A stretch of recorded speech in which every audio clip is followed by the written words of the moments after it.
Okay, so this is our last functional group we're going to take a look at. We're going to look at ethers. So we know that ethers have this arrangement of atoms.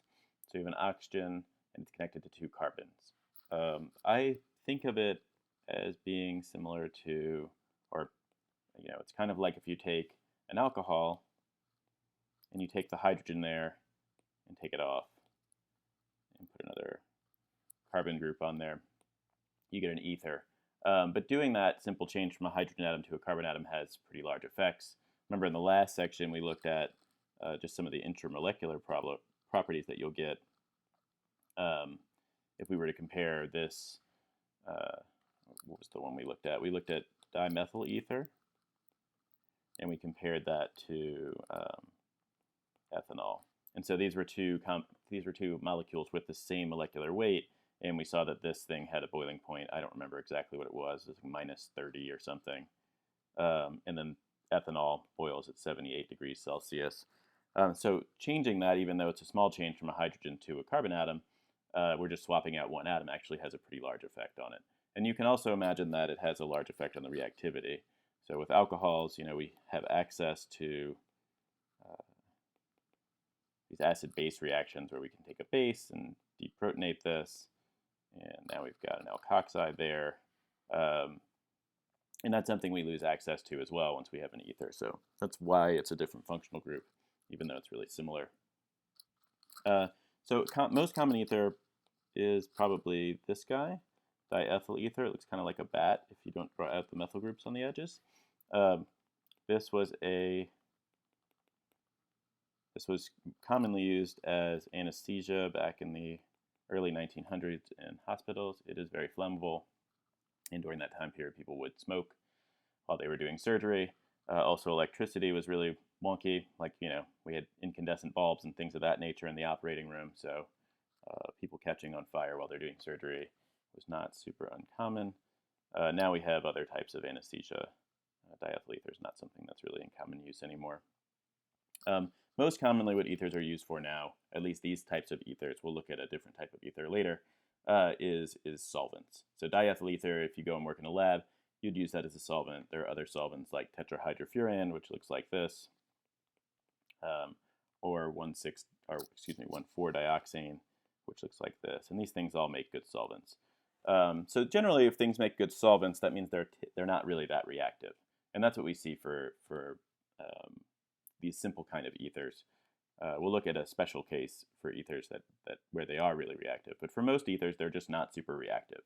And that's why they make good solvents. Good solvents, you don't want your solvent reacting with whatever your starting material is. So they tend to be pretty unreactive. Okay. So how do we make ethers?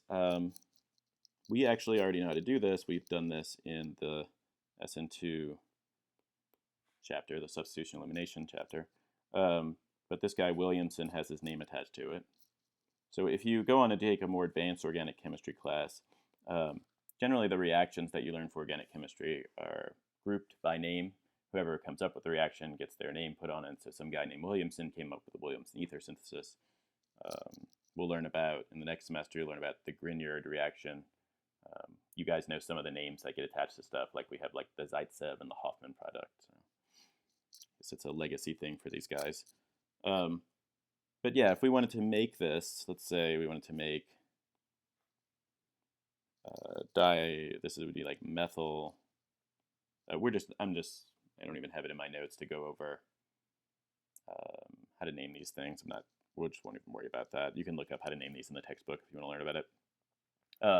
But yeah, if we want to synthesize this, how do we synthesize this? If we were trying to start with, let's say we're starting with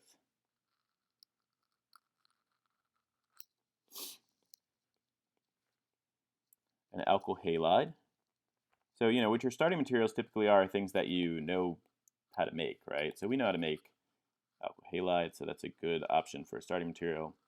In an exam, we typically give you the starting materials, but if you were tasked with going to the lab and doing it, you would want to start with something that was easy for you to make in the first place. So you might start with an alkyl halide, and then the other side you could use an alcohol. an alcohol. And so one of the last problems I think I did for the alcohol chapter was something like this, something similar, where you're forming an oxygen-carbon bond. Okay, so there's two different ways we could look at this, and both are pretty valid. So I could start, so you'll note here in this, we're going just straight retrosynthetic, right? I'm just saying any alkyl halide and any alcohol, what do those look like? So you just have to come up with an alcohol and an alkyl halide that work. And so you can look at this molecule, you can think about it. I can either break it here, and then we can look at that first. What would that look like? So if I broke it right there, that would mean that the oxygen goes with the methyl group. So I'm going to label that 1, we'll call that 2 and 3. So the oxygen will go with carbon 1, and so the alcohol that you would start with would look like this. And on the other side, carbons 2 and 3, those would become the alkyl halide. So this would be 3, and that would be 2. And so we'd want to put like a bromide right there. Practically speaking, if you were to try and run this reaction, you would want to take the alcohol and convert it to the alkoxide, because you're going to have to do some SN2 chemistry here. So you can put some sodium metal in there. Now I have the alkoxide. And I could mix that with this alkyl halide. And note that the alkyl halide, I'm using a strong base, but because this carbon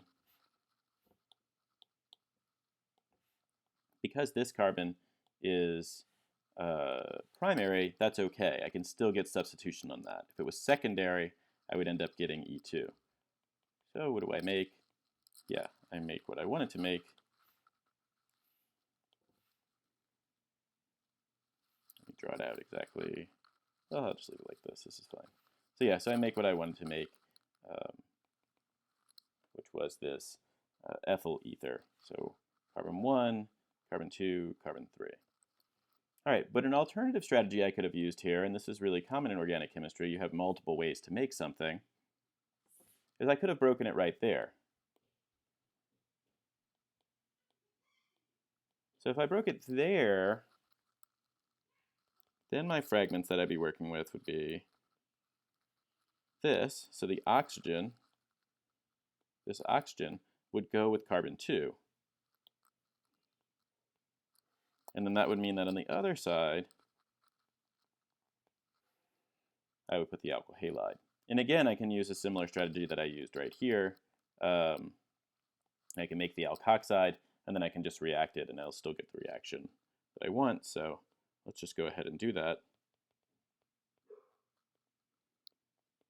So now I've got my alkoxide, and I want to take that, and I'm going to react it with this alkyl halide that I made in the previous step, or that I didn't really make, but just kind of dreamed up. And what would I get out of it? Well, again, I would get this. And you could argue that you could argue as to which one of these syntheses are better, and there are a lot of different things that could go into that. But both of these would be completely acceptable in an exam situation. On paper, these both look great. And practically speaking, I think they'd work really similarly. Okay, but let's take a look at one where that might not be the case. So if I change one side of this to an isopropyl group, and let's say I leave the other side, so now I'm looking at a new problem. Same idea, I want to start with an alkyl halide. So I want to think of an alkyl halide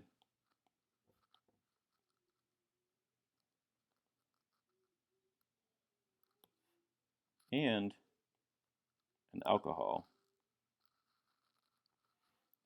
that I could use to make this compound. So yeah, I guess I should explicitly say this. The Williamson ether synthesis is literally this reaction. You take an alkyl halide and you take an alcohol or an alkoxide, and you combine it. I guess I should change this. It shouldn't really be an alcohol. It should be an alkoxide. They're subtly different, right, just for their acid-base chemistry. One is easily converted into the other. But yeah, if I take an alkyl halide and an alkoxide, what I get out of that, if you were trying to make a flashcard for this, is an ether. the thing to be careful about, the thing which we're about to look at here, is when I'm trying to look at an ether and trying to use this Williamson ether synthesis and trying to break it back into an alkyl halide and alkoxide, is that there's usually, because of the way that ethers are, there's two different sides to the oxygen that you could break on. So what part of the molecule, if I break it at the green bond, I'm going to label that as carbon 1. If I break it at the green bond, then carbon 1 becomes the alkyl halide. If I break it at the orange bond by carbon 2, then carbon 2 becomes the alkyl halide. And in the last problem, that didn't really matter, but let's take a look at this one and see what, we get. So I'm going to break it at the green bond first. So if I break it at the green bond, that means that carbon 2 becomes the alcohol. And I'll just skip ahead. We'll just call that the alkoxide, since I've gone over how to make that up before. So let's say that's the alkoxide. And then the other side, this becomes the halide.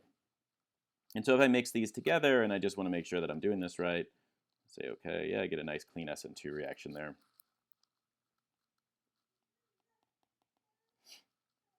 And I get this out of it. So I get the ether I want out of it. But if I were to say this is this reaction here. If I were to take and break it over here, carbon 2, what would I get then? So there we would want to put our halide here. And that means our alcohol would go with carbon 1.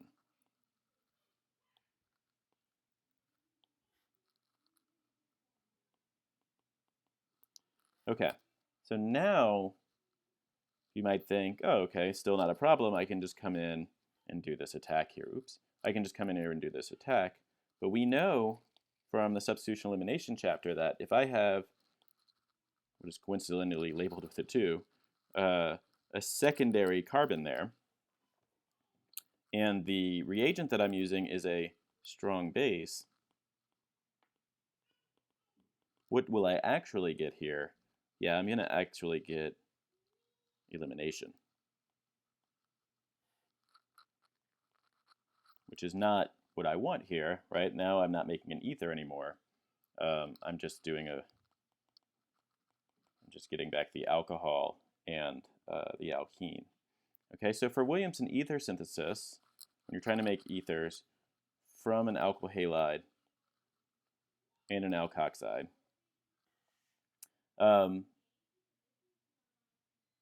the thing you want to be careful about is I'll put this note right here actually,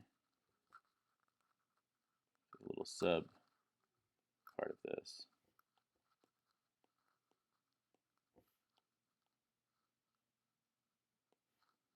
So you want the alkyl halide to be on the less substituted carbon. And you should go through that and make sure that you understand why that's true, right? This little sub piece here, this little rule, is true because if you put it on the more substituted carbon, so this should generally, I'm going to put in little parentheses here. This should generally is going to be, it only is going to work with a primary. Maybe you can get it to work with certain secondaries, but probably not.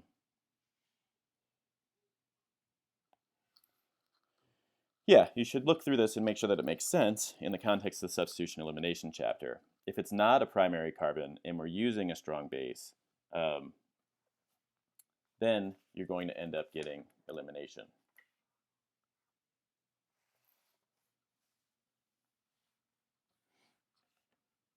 So that's probably your easiest way to make ethers. You could also, try and get at a secondary ether if you were to try and go. So the Williamson ether synthesis when you use an alkoxide, right?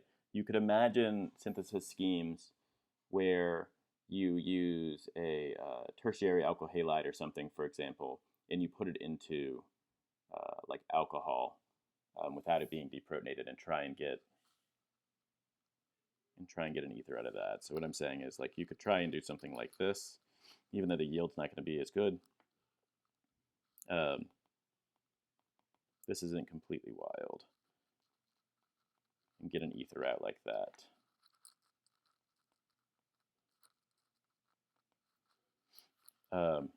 And here this would go through SN1, okay? But the common way to do this is to use this SN2 chemistry that I just used here. This actually goes E2. The common way to do this is to use the SN2 chemistry that I just used here. These are high-yielding reactions typically that go really cleanly. SN1, you end up getting some side product. You get the E1. They're also slow reactions in general, so it's not your first choice in terms of making things. Okay. What else can we do with ethers? So again, these things are not super reactive. But if we were to have something like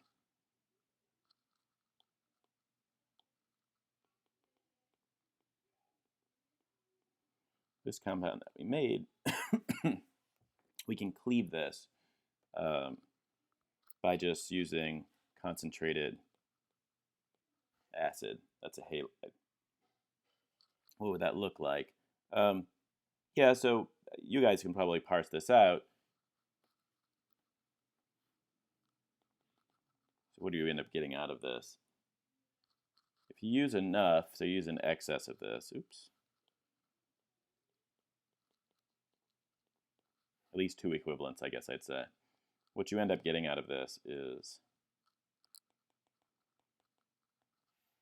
and usually if I teach this in class, I just leave it to the class as an exercise to kind of parse through this mechanism, but we can go through it really quick right now, since I have as much time as I need in the videos. Okay, so I've got an ether here, and I've got HBr in excess. So remember what I said earlier about ethers looking a lot like alcohols, right? If I took this and put a proton there, then I would have an alcohol, and then you would kind of hopefully know what to do. We know that alcohols make poor leaving groups. I can make them good leaving groups by protonating them with acid.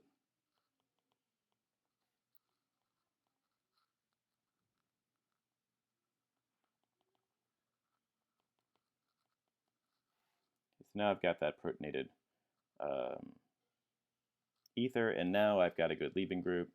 So I have Br minus in solution, and that can come in and do SN2 chemistry. It could go to either of the carbon atoms. It doesn't really matter. But let's just say it goes to that one first because that one's a little bit less sterically hindered than the other.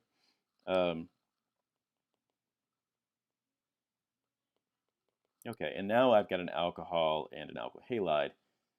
But if I used an excess of HBr, so I think it'd be hard to generate, if you wanted to split this and actually get like 100% of this and 100% of that, I think that would be pretty tough. You'd end up getting a mixture of alcohols and alkyl halides. So it's not a clean way to make this mixture. So it's better just to hydrolyze, or to take everything and convert it over to the alkyl halide here.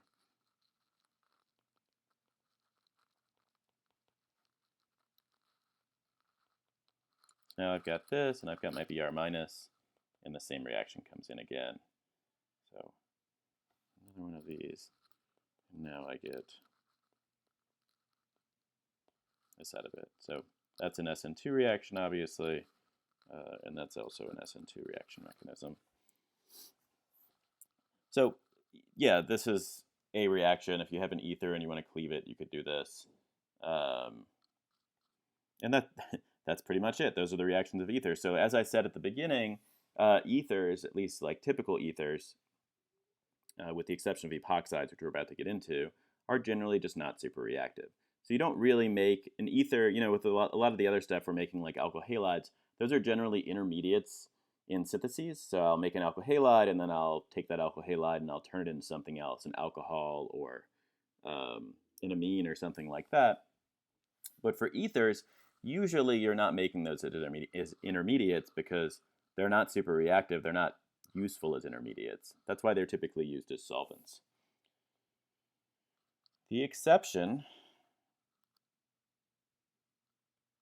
are epoxides.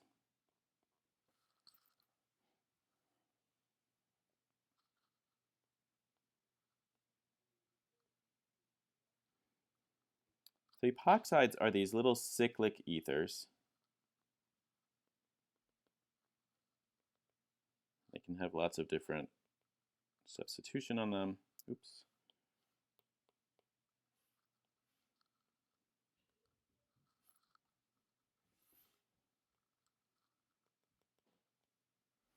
Okay. So yeah, if we look at these, and we're going to close this video on this, and I'll start a new one on epoxides. If we look at this, it still holds that this is an ether. So an ether has the structure of this, okay? And unfortunately, I'm using, I'll just leave those off. I'm calling those R groups. But yeah, ethers have this structure where they have a carbon group and a carbon group on either side of an oxygen. So aside from this being in a three-membered ring, which makes it look really weird, so this would be the simplest ether you could have. I'm sorry, simplest epoxide you could have. It's still it's still in the functional group sense of it, an ether. And we're going to look at the reactivity of epoxides in a separate video. So epoxides actually turn out to be very useful.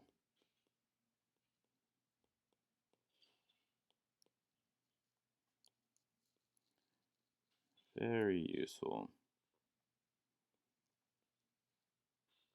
as synthetic intermediates or as starting materials, whatever. Epoxides are just very useful. So we're going to look at how to make epoxides, and then we're going to look at all the kind of neat things you can do with epoxides. The mechanisms for epoxides generally are SN2 or SN1 or some flavor of those. We'll look at that in the next video.